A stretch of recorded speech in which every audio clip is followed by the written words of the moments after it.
Salut à toutes et à tous et bienvenue dans ce nouveau tutoriel dédié aujourd'hui à Figma et à un exercice pratique. Ce que je vous propose, c'est de découvrir comment réaliser une navbar qui se déplacera de façon fluide en prototype.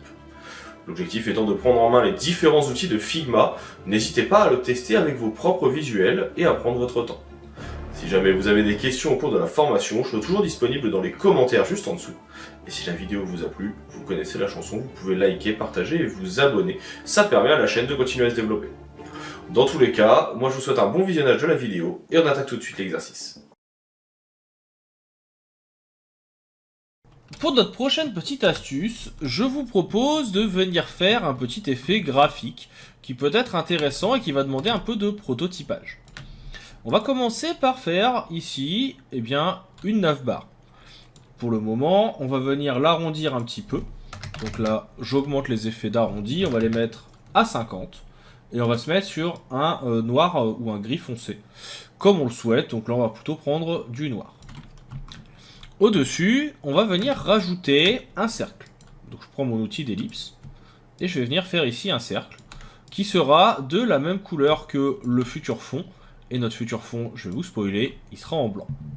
Donc là, je vais venir mettre un cercle en blanc. D'ailleurs, si vous voulez qu'on puisse visualiser ça directement de la bonne couleur, je peux directement venir mettre une frame derrière. Comme ça, vous voyez le rendu. On retravaillera ça après. Ou alors, on peut juste tout simplement demander à ce que notre interface en fond soit blanc. En ce qui concerne l'UI, c'est dans les préférences et vous pouvez venir le choisir ici. Vous pouvez demander à avoir par exemple le thème light pour avoir les couleurs que vous souhaitez. Alors, hop, moi je vais juste rester dans ce que j'avais, parce que j'aime bien avoir mon thème en dark. Et le fond, on verra tout à l'heure, comme je vous l'ai dit, avec les éléments souhaités. Donc là, je vais avoir un petit élément. Ce que je vais faire, c'est que je vais double-cliquer pour pouvoir venir déplacer mes points. En l'occurrence, je vais venir remonter celui-ci avec un angle qui sera un peu plus droit. Et également celui-ci pour donner un effet graphique à ma forme. Donc ça permettra, quand on aura encore une fois notre frame, je vais quand même faire un carré blanc derrière pour vous montrer le rendu, donc que ça aura, voilà, clic droit et on va venir le mettre en arrière. Donc on aura donc ce petit effet qui sera là, dans lequel on pourra venir ajouter des éléments. Je vais l'écarter un petit peu pour que ce soit un peu plus sympa. Et on va venir rajouter également un petit cercle au milieu.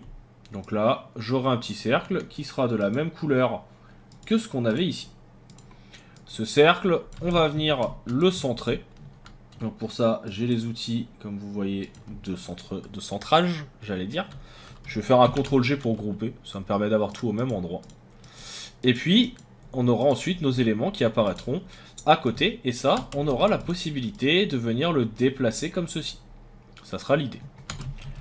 Pour ce faire, ce qu'on va maintenant ajouter, c'est des icônes. Alors moi, je vais prendre ceux de la bibliothèque matérielle, parce qu'elles sont déjà là et que c'est beaucoup plus simple. Donc je vais aller dans la partie icônes. Et je vais en prendre 3. Je vais par exemple avoir une icône de groupe, une icône de voiture et une icône, je sais pas trop, de paramétrage. Très bien. Je vais sélectionner chacun de ces éléments. Alors déjà ici, je vais juste bloquer mon fond pour qu'il arrête de bouger toutes les 2 secondes. Voilà. C'est pas le bon que j'ai sélectionné, c'est celui-là. Donc là, je peux sélectionner mes éléments. Je vais tous venir les agrandir. On va venir les placer dans notre composition. Donc il y en aura par exemple un ici, un ici. Pour l'instant, je m'en fiche un petit peu de l'emplacement, je viendrai les remettre après. Et un qui sera à l'équivalent d'ici. On va venir réduire un peu la taille pour qu'il rentre dans le cercle. Donc, comme ceci. Voilà. On va venir donc les mettre tous à 86-86. Ce sera plutôt bien d'avoir tout à la même taille. Donc ici, je bloque mes ratios 86.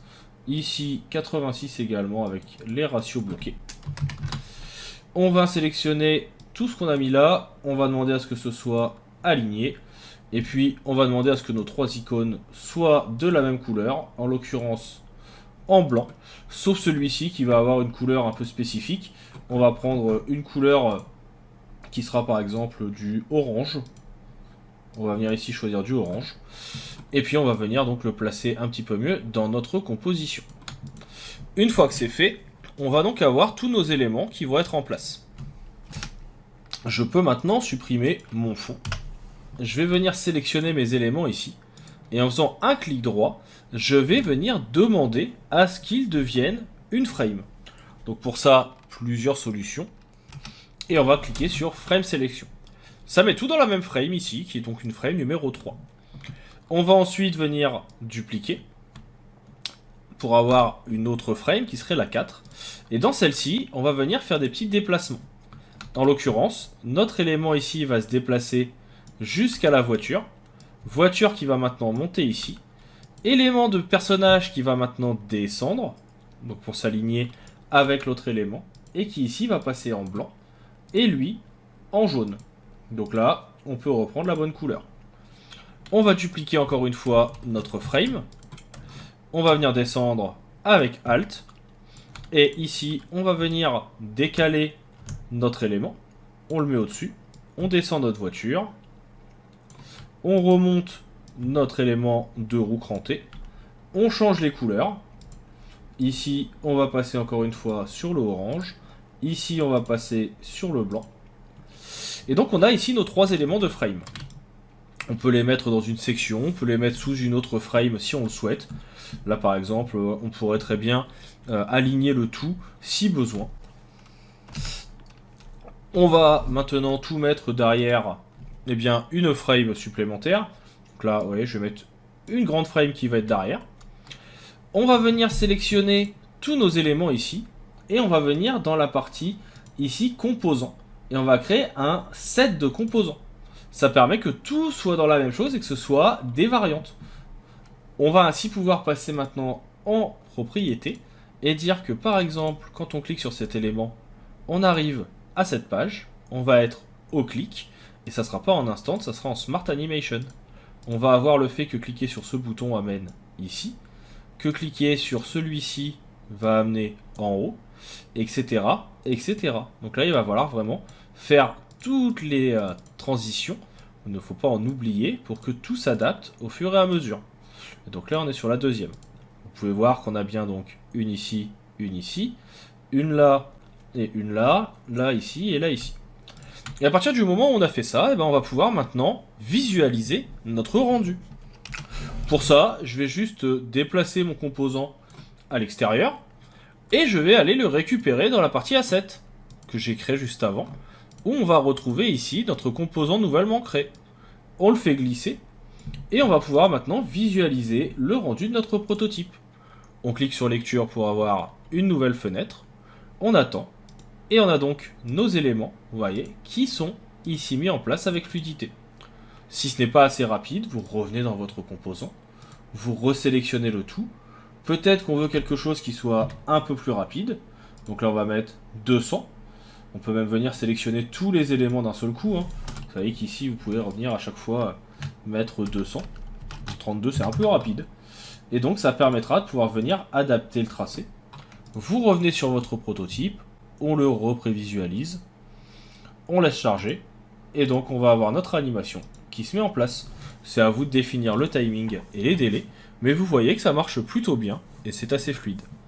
Voilà pour ce petit prototype avancé, on va maintenant pouvoir passer à notre prochaine astuce.